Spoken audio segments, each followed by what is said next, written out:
So, first episode, Unraveling the Threads of Civilization. Welcome, viewers, to the inaugural episode of W.A.T, where we delve into the depths of time to explore the origins, mysteries, and enduring legacies of human civilization. I'm your host, Parental Advisory, and today we embark on a journey from the enigmatic structures of Göbekli Tepe to the revolutionary fervor of the 13 colonies, weaving through myth, history, and speculative theory. Let's begin.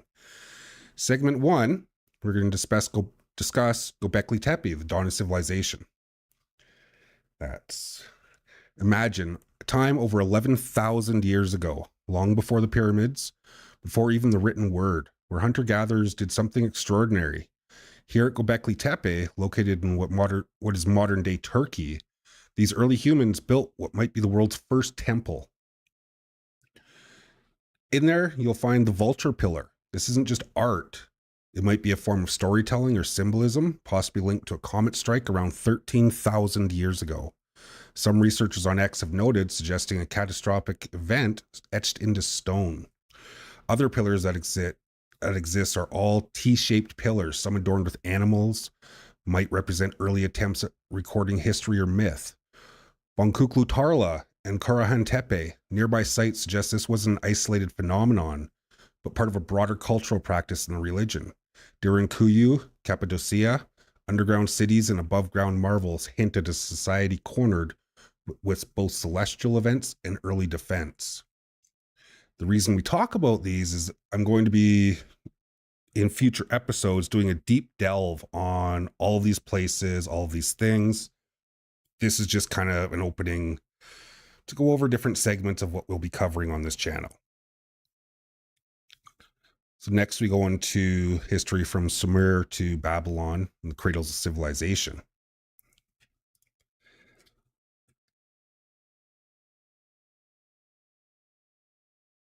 Fast forward to ancient Sumer, Mesopotamia, the land between rivers.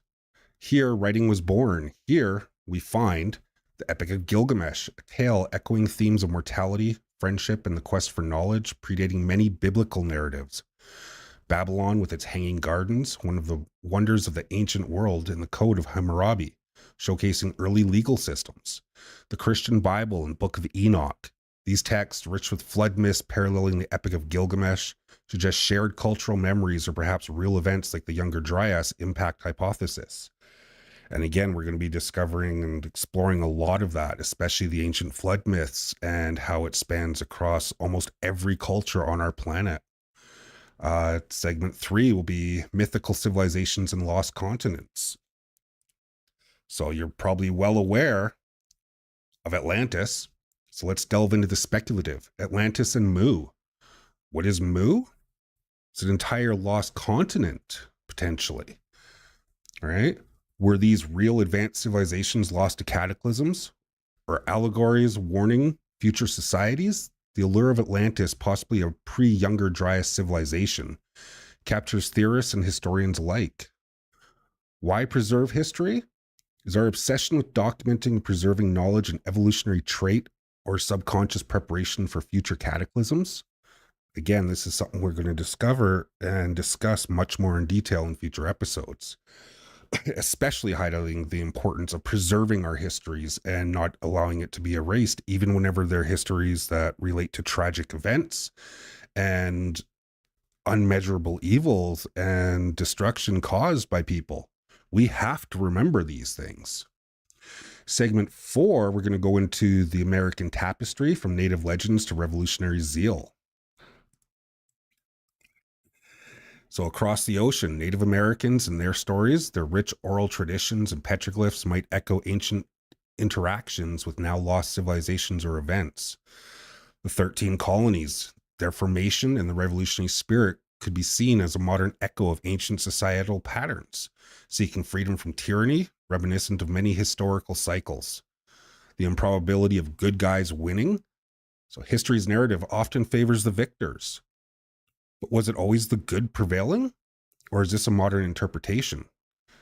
Cases like the Southern colonies during revolutionary times show us that history is complex and many times incomplete, with moral victories often muddled by economic and political motivations. Much of us in Western society, especially, we're taught a history that essentially echoes that the good guys always win, when statistical probability of that is essentially impossible. So then it brings into question the statements of how basically the victors write the histories, right? How much of our history has been shaped erroneously because of champions and victors in certain world changing events and wars and colonizations, right? In segment 5, we're going to discuss the evolution of warfare and, again, the preservation of knowledge. War has shaped civilizations, often dictating who writes history. From ancient war, where tactics were straightforward but brutal, to modern interpretations of ancient symbols. Today, we interpret symbols from warfare in contexts like military insignia or even in pop culture, reflecting a continuity of tradition or perhaps a romanticization of conflict. Sorry about that. Knowledge preservation. The wars have also taught us the importance of preserving knowledge. Techniques from the Library of Alexandria to modern data centers show our evolving methods to safeguard wisdom against the ravages of time and conflict. So again, why preserve history? Perhaps it's an evolutionary trait. Are we as a species inherently aware of our capacity for self-destruction, thus documenting our existence as a safeguard against potential future cataclysms? Segment 6 will be going into the improbability of moral victories, which we just discussed as well. History is often narrated as a series of victories by the good over evil, but statistical improbability it's truly coincidental that moral righteousness often aligns with victory in historical narratives? Or does this reflect a human tendency to frame history in a way that justifies the present? Modern culture and values, cases like the Southern colonies during the Revolutionary War, show us that victory doesn't always align with modern moral standards. Here, economic motivations intertwined with ideals, creating complex outcomes that challenge the good guys win narrative. And we're seeing a lot of these cases today happening again all throughout our society and all throughout the world, right? And that's again what this show is going to be about, is discussing everything from history to local events and politics and religion and all the complexities involved. And it's kind of why this show is called Whole Ass Things, is so that we actually learn about the whole ass thing when we discuss topics, right? Segment 7, again, Atlantis, Mew, and speculative history. Diving into the speculative, Atlantis, described by Plato, could it be a metaphor or an actual pre-Younger Dryas civilization? You'll hear me talk about Younger Dryas very often. That refers to a time in our history which most commonly know as the flood myth, right? There's a ton of scientific data out there that backs up and proves it, and is essentially now referred to as the Younger Dryas period. Its allure lies in the mystery of a sophisticated society lost in time, possibly hinting at cycles of civilization that rise and fall. Mew, similar to Atlantis, Mew or Lemuria, often cited in alternative histories, might represent humanity's fear of cyclical destruction and rebirth, echoing fears of cataclysms like the Younger Dryas event. Segment 8, begin connecting the dots from ancient symbols to modern politics. So from the vulture stones at Göbekli Tepe to the symbols in modern political movements, the 13 colonies, their quest for independence might be seen as a modern echo of ancient human desires for autonomy, mirroring perhaps the very first society's struggles against the elements of or each other. Current political climate, the need to preserve history today might be more crucial than ever, given the political tensions in this, driven by an understanding of our potential for self-destruction, seen in posts on X discussing the smothering effects of bureaucracy on innovation, or the comparisons between historical divisions like Korea and Germany. Segment 9, we go into the cultural impact and public engagement with history. Engagement with our past isn't just academic, it's deeply personal and public. Archaeological impact, discoveries like those at Göbekli Tepe or the Magao Caves, not only rewrite history, but also reconnect modern people with their ancestors, fostering a sense of continuity.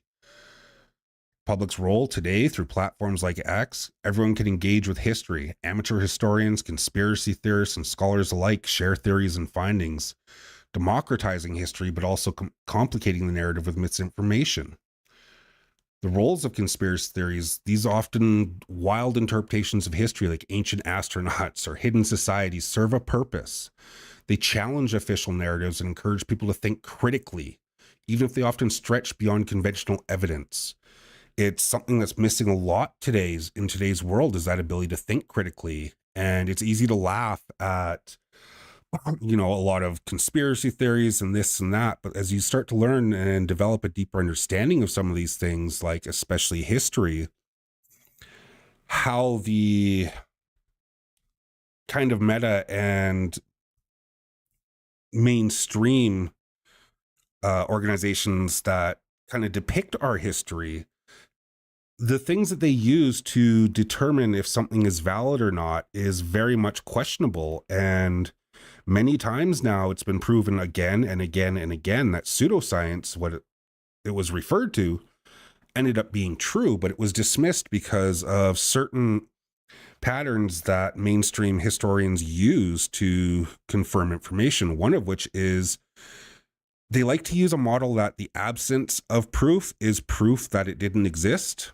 And that is wrong. So a great example is you look at South America and, some of the discoveries there revolving around the Aztecs, the Mayans, things like that. They just recently found like a massive road system connecting multiple towns and cities and things like that. And mainstream history says that, okay, well, originally, this couldn't have been the case because we haven't found roads. So they found roads now. And well, that can't be the case because we haven't found any carts with wheels. So they obviously had no knowledge of the wheel. Meanwhile, they found children's toys with wheels on them. So just because you haven't found a cart with a wheel surely is not evidence that a society never had knowledge of the wheel, right? Especially when you're talking thousands of years. And again, this is the things we're going to be going over. Segment 10, we are going to be going into evolutionary reasoning behind historical preservation. So let's ponder. Subconscious knowledge. Could our drive to chronicle every event from cave paintings to digital archives be an evolutionary mechanism? Perhaps it's our species' way of ensuring survival through knowledge, preparing for or predicting future disasters based on past ones. The Younger Dryas hypothesis, if an advanced civilization existed before this cataclysmic event, their knowledge might have been encoded in myths and structure, urging us to remember lest history repeats. And again, this is as we delve into that and you learn more about the Younger Dryas and just how destructive it was, it's not much of a stretch of imagination to actually consider thoughts of, was there another advanced civilization before ours on our planet? And the reason we haven't found any trace of that is because of how destructive the Younger Dryas event was. It's already been proven how in like 1,000 years, it's easy to lose all trace of a civilization, but yet introduce cataclysmic, world-changing disasters and events. And that essentially changes that narrative from 1,000 years into a single day. Like we're talking 1,000-foot high tsunamis moving at the speed of sound across the entire globe pretty much, right? Anyways, segment 11, we're going to go into the cycle of civilization. So drawing all these threads together, civilization cycles from the fall of Rome to the potential pre-Younger Dryas civilizations. Do societies inevitably rise, peak, and fall? Are we, as Post on X might speculate, currently at a peak or beginning of a decline? Atlantis as a metaphor, perhaps Atlantis isn't just a lost city, but a symbol of all civilizations that reach great heights only to vanish, reminding us that no empire is eternal. Exploring further into the multifaceted relationship between cultural history, public engagement, and the speculative or theoretical aspects of human civilization involves looking at how modern communities interact with their past and how this interaction shapes the present and future. Here's how we might delve deeper. Segment 12, public engagement with cultural history. Digital platforms and social media platforms like X, formerly Twitter, and other social media have revolutionized how cultural history is discussed, shared, and critiqued. Real-time posts allow for immediate public engagement in archaeological finds, historical theories, or cultural debates. For instance, when a figure like Elon Musk posts about making life multiplanetary, It sparks discussion on the survival of human culture and history beyond Earth, linking ancient human endeavors to explore and settle with futuristic ambitions. Cultural competence and civic engagement, as seen from various studies and discussions on cultural competence, there's an increasing push towards understanding and integrating diverse cultural perspectives in all societal sectors, including healthcare, education, and governance. This movement enhances public engagement by making cultural history not just a study of the past, but a living, interactive part of daily life where people from different backgrounds feel valued and heard. Theoretical and speculative history in segment 13, Atlantis and similar myths, the fascination with lost civilizations like Atlantis or Mew, continues to captivate public imagination. These stories encourage speculative history, where the lines between myth, legend, and historical fact blur. This speculation serves as a bridge connecting ancient storytelling with modern-day science fiction, exploring what might have been or what could be in the future. We have to remember that before we had the technology of written history, all of our society, all of our species histories was recorded through spoken word.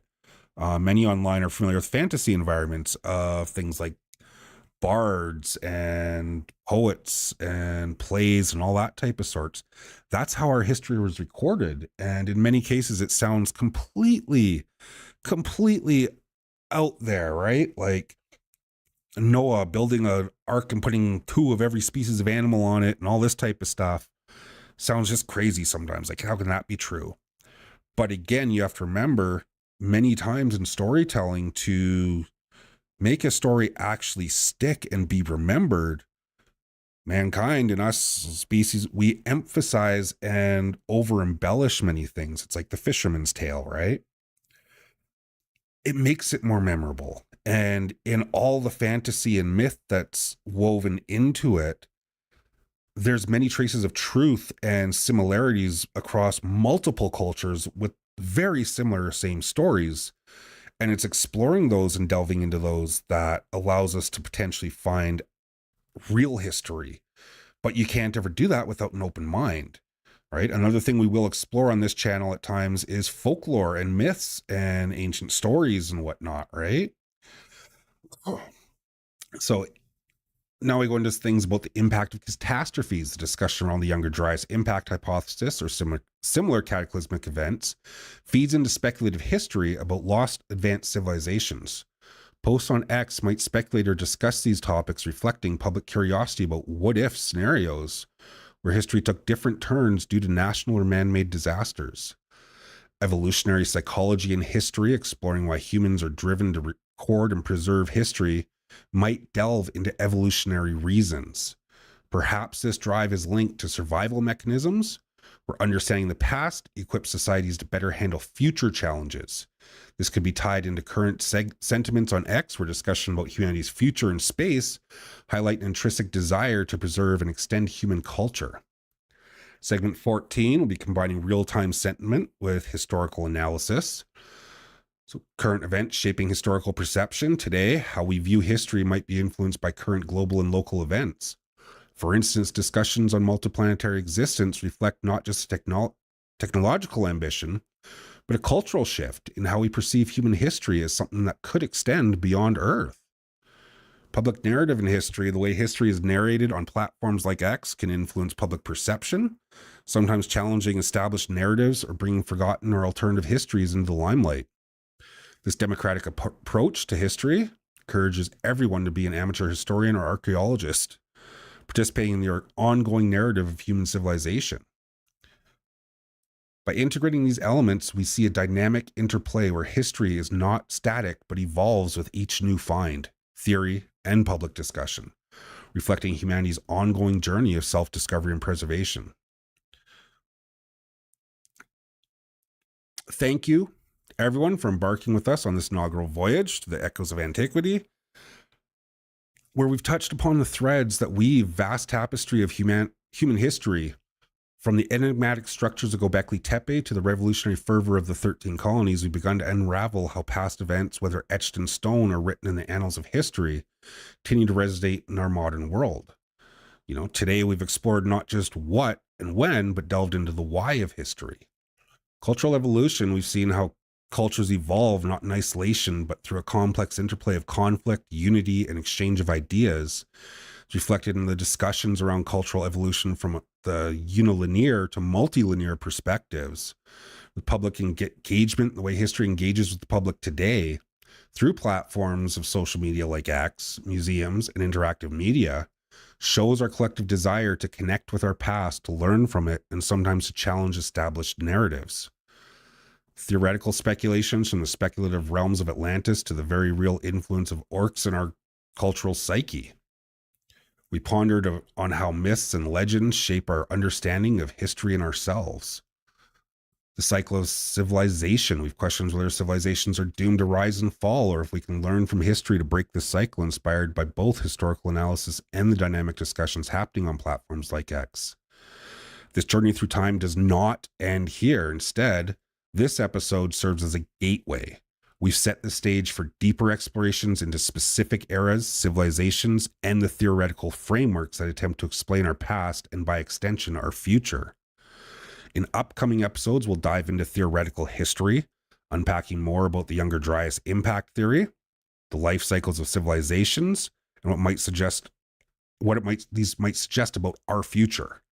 Cultural impact of how art, literature, and now digital media affect the shape of our culture and our identity. Public and historical discourse examining how modern technology like social platforms changes our interaction with history and each other's ideas. Speculative features inspired by our past. What can we speculate about where humanity is headed? So stay tuned as we explore to question. Oh, 1 second. Sorry, I had to cough. So stay tuned as we continue to explore, question, and connect the dots from our ancient past to our political futures. Your participation through your insights and curiosity fuels this journey. Keep questioning, keep exploring, and most importantly, keep engaging with history. Till next time, this is Parental Advisory signing off from the W.A.T, where every artifact tells a story and every story shapes our world. We continue to learn and discover the whole last things involved in that. That's it for our scripted portion, an element of our show. So we'll go on, maybe see if there's anyone around that has any questions or live comments and things like that. And if not, we'll likely end it here. I will be doing a edited version of today's show to be able to upload on YouTube later as well, but wanted to share just a live little insight and look into things. Like I said, we're going to be discussing so many different topics here, not just history. A broad range going from trans rights to, human rights, and how in many cases today, rights and beliefs and values have been weaponized to be used as a way to attack and silence those with an opposing voice or difference of opinions. And that needs to change. That needs to change drastically and soon, right?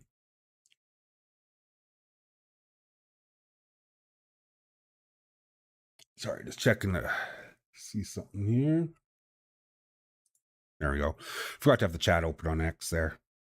But yeah, so that's kind of just the gist of things there. We're probably going to cut it short here. I need to pick up my son from school soon and whatnot. But thank you everyone for tuning in, for listening, and for joining in. I know we don't really do much in terms of talking, discussing during the kind of show portion of the show, or the scripted segment. And, we're rebuilding from scratch. So it's going to be pretty quiet for the first few episodes. I know that, and that's okay. That's why we have recordings. So I hope you enjoyed it. If anyone has any feedback or questions or suggestions, feel free to comment or, just toss me a message. My DMs are usually open on most platforms. And yeah, rolling this together. So let's actually kind of act together a little bit. We can disagree on things, but it doesn't mean you have to shut up other people's views and opinions either. With the exception of those that are completely, utterly retarded. You know what? Like I said, there's a reason my name is Parental Advisory. We ain't going to be too much pussyfooting around some stuff here. So yeah, I hope you enjoy. Peace out.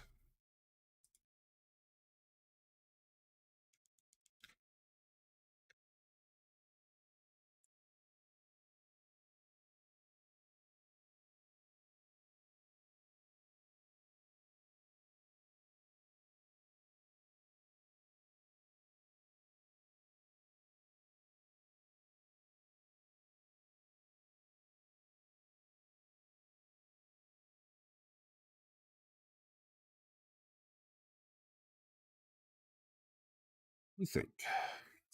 Yeah.